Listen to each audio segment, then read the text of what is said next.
इंसान के जब हाथ ही ना हो तो वह सब कुछ ऊपर वाले पर छोड़ देता है। माँ बाप के सपने जन्म लेते ही चूर चूर हो जाते हैं और वह भी इसे भगवान की मर्जी मानकर जिंदगी गुजार लेते हैं।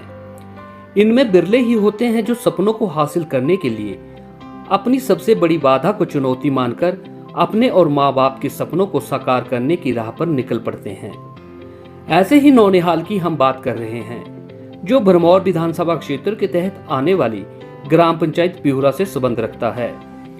राजकीय वरिष्ठ माध्यमिक पाठशाला कुठेड़ में जमा 2 में शिक्षा ग्रहण कर रहे अविनाश के जन्म से ही दोनों हाथ नहीं हैं। बावजूद इसके अविनाश ने शिक्षा हासिल करने की राह में अपनी इस अक्षमता को आड़े आने नहीं दिया। अविनाश का ये हौसला ही था कि उसने हाथों के न होने के बावजूद बाहों से ही लिखने का अभ्यास किया और वह मौजूदा समय में बड़ी आसानी से लिखने का सारा काम भी कर लेता है।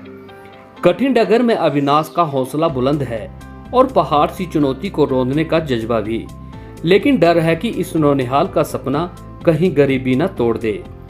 स्कूल के कार्यकारी प्रधानाचार्य कृष्ण पखरेटिया बताते हैं कि अविनाश बीपीएल परिवार से संबंध रखता है।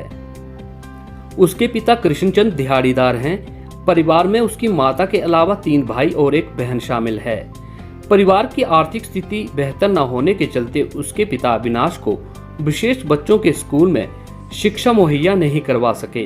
कृष्ण पखरेटिया बताते हैं कि अविनाश पढ़ने का शौक रखता है और वह हर परीक्षा में बेहतर प्रदर्शन भी करता है।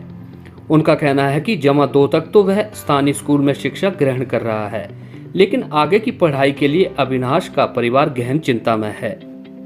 अविनाश कहता है कि वह उस शिक्षा हासिल करने के बाद नौकरी कर परिवार को आर्थिक संकट से बाहर निकालना चाहता है।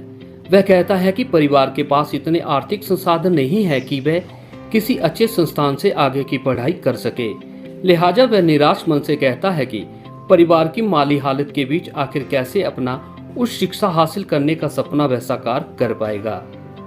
उधर स्कूल के कार्यवाहक प्रधानाचार्य कृष्ण पखरेटिया कहते हैं कि पाठशाला में अविनाश को किसी तरह की कोई परेशानी न आए, इसके लिए वे व्यक्तिगत तौर पर हर संभव मदद कर रहे हैं।